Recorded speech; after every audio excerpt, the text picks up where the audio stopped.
Hey, what's up, everyone? Bass here. So now that the 16th day of Packers training camp is officially over, let's recap everything and go over the biggest takeaways from the Packers' first joint practice versus the New Orleans Saints. Now, of course, the Packers do have another joint practice versus the Saints tomorrow, and today was also a full padded, full speed practice. And if you want more Packers news analysis and updates every single day, every day of Packers training camp, I put out a recap video such as this, as well as camp highlights. I put that video out earlier today. If you want to go watch that, just click the link right above. So if you are new here and all that interests you, please consider going down, clicking the subscribe button, as well as turning on post notifications to not miss any of the videos. All right, so first I want to go over some of the roster moves the Packers made today. They released 4 players to get that roster down to 85 players, which the deadline to get down to 85 was today. Surprisingly, they have released tight end Dominique Dafney. Now, there was a chance he was going to make the 53, I thought, but I didn't expect him to be cut this soon, but obviously this bodes well for Tyler Davis. They also cut running back B.J. Baylor. Talked about him before. I still see Tyler Goodson as the guy there. Offensive lineman George Moore and linebacker Ellis Brooks. And then yesterday they also cut guard Cole Schneider and cornerback Dante Vaughn. Both were on the injury report, and Dante Vaughn had a pretty bad camp. And then they also claimed tight end Nate Becker off of waivers. So pretty interesting that they were to claim a tight end off of waivers and then cut Dominique Dafney the next day. Now, he has been on the injury report, and he hasn't been able to really stay healthy. But like I said, this bodes well for Tyler Davis, who had a poor showing in that first preseason game, but the Packers still definitely do believe in him. And I think he offers more upside and versatility for the Packers than Dominique Dafney does. Dafney was kind of that H-back type of tight end, and that role kind of is already for Josiah DeGuara, so it kind of didn't make sense to have 2 of those guys. So I guess cutting him now gives him a chance to maybe sign with another team. All right, so now let's move on to the team portions. And the Packers didn't do 1v1s versus the Saints today. Matt LaFleur said he's trying to limit the amount of fighting, and usually the 1v1s get pretty testy, saying he will reevaluate tomorrow, and so we could potentially see 1v1s versus the Saints tomorrow, but of course they did have team drills against each other. So we'll start with the Packers offense today.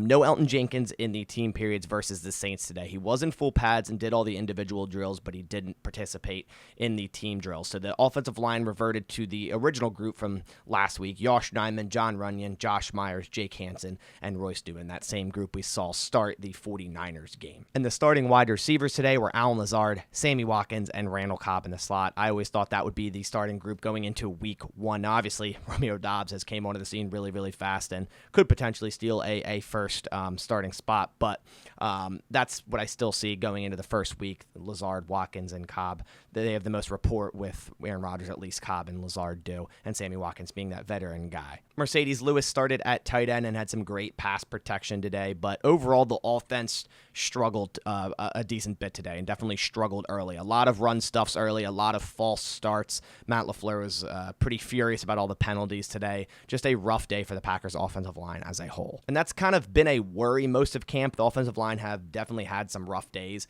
And of course, the Packers defensive line is very talented and is very good, and that showed today, which I'll get into later. But there is a worry here. Now, the Packers obviously don't have their 2 best offensive linemen in these team periods, so that's obviously going to affect the type of quality you're going to see on the offensive line. They have 3 rookies they drafted, so it really, they're not going to see the best offensive line that they have. Once Elton Jenkins and David Bakhtiari are fully back, ready to go, I think this will change, but it is still worrisome considering we're not guaranteed to have both those guys week 1. Wide receiver Danny Davis did limp off during team periods and did not return, so definitely something to monitor. And Romeo Doubs made some more plays today. He's been making plays every single day of training camp pretty much, and also made some plays in that preseason game. He did have a couple drops today. He had a ton of separation on Bradley Roby on a deep route. Beautiful ball from Aaron Rodgers, but he dropped it. So Romeo Doubs definitely has to clean up those drops. We saw a couple of them in the preseason game, but he sure is damn good at getting open. Juwan Winfrey also scored a touchdown in team period versus the Saints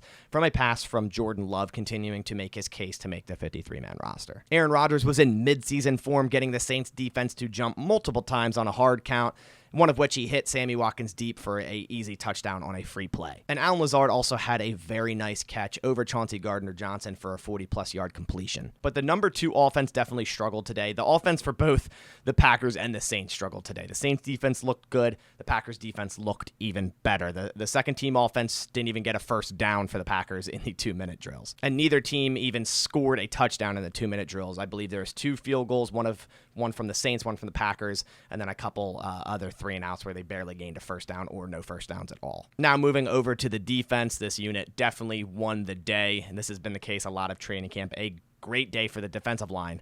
Also been the case for a lot of the training camp. The defensive line has been so good so far, especially Jerron Reed, and that showed again today. He's been great pretty much all of camp. Seemingly another great veteran signing by Brian Gutekunst. We've heard this story many times.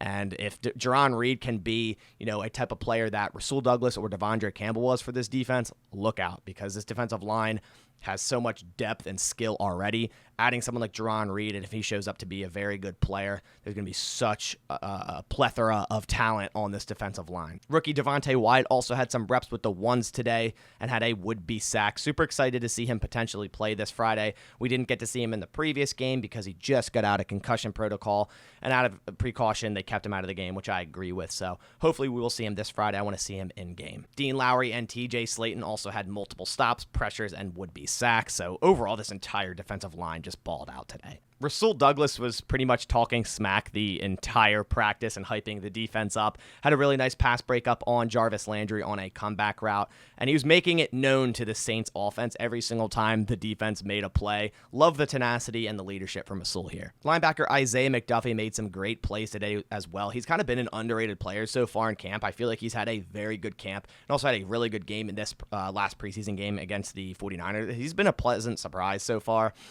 He seems to be making that sophomore jump, and it would be really good to have someone like Isaiah McDuffie, who kind of was drafted for just special teams, but obviously having a good rotation of linebackers, and that starts with Chris Barnes being a third guy, a potential starter on other teams in the NFL, as your third guy, and then, of course, Devondre Campbell, Quay Walker.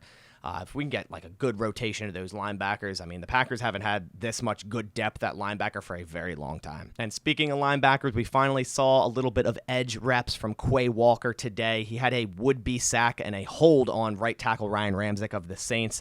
And I've been saying this all offseason. They're going to be using Quay Walker in a multitude of different ways. The dude has so much versatility. So nice to see this in the team periods against the Saints offense. I expect this a lot this regular season for them to use Quay Walker in a ton of different ways. Now, Andy Dalton was quarterback one for the New Orleans Saints today as Jameis was still out, and he definitely struggled. The defense shut down the Saints offense today, although they did do a little bit better in the red zone drills against the Packers defense. Safety Sean Davis had a pick six on quarterback Ian Book, and he's been a ball hawk pretty much all of training camp. A really fun battle for that third safety between Sean Davis and Vernon Scott so far. Kingsley Enagbare continues to impress this week. He's had a very good week of camp and a very good game against the 49ers as well. He had a would-be sack today, a tackle for loss, and this would be huge if Enagbare turns into a stud edge rusher, because the Packers still need a good rotational third edge guy.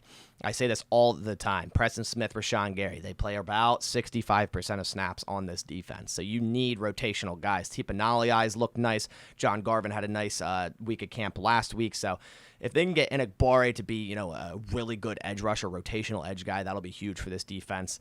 They just cut Randy Ramsey, so they could still even bring in a veteran, someone like JPP, but they won't have to if someone like Enagbare just shows out and is already a starter quality edge rusher. Who knows? He kind of got drafted late, way later than a lot of people projected him to be, so he definitely has the talent. He showed that in college, so he has been showing it this week as well. Rashawn Gary did walk into the Don Hudson Center with Dr. McKenzie in the middle of practice, but did emerge back out with all of his pads still on. Unsure what that exactly was to this point, but he was still smiling on the sideline, so it seems like everything is okay. And overall, the defense got endless pressure today. A really, really good day from the front seven, and also very solid coverage from the back end. And this defense is scary. Not much has worked on the starting defense during camp from both the Packers offense and the Saints offense. I just want to see the starting defense in a game already. I just can't wait. And then a quick few takeaways from special teams. Adrian Amos replaced Donald Levitt as the personal protector on the punt team. Obviously, Levitt out with that shoulder/arm injury. Should be out a decent while. I'm pretty sure it's a pretty bad injury. And then Eric Stokes and Rasul Douglas were also perimeter blockers on return. So a lot of starters getting some special teams work in general. And Packers' new kicker, Ramiz Ahmed, nice day of practice. He hit from 50, 51, and 54, but Mason Crosby seems closer and closer to returning. But those are all the takeaways I have from day 16 of Packers training camp practice. There was a lot to go over today. Obviously, there is always going to be a lot to go over in a joint practice such as this. They have another joint practice practice tomorrow versus the Saints ahead of their preseason game against the Saints this Friday. But I hope you guys enjoyed this video. If you did, if you could please leave a like down below, it supports my channel a ton. But that about does it for this one. I'll catch you on the next one. Thanks for watching, and as always, go Pack Go.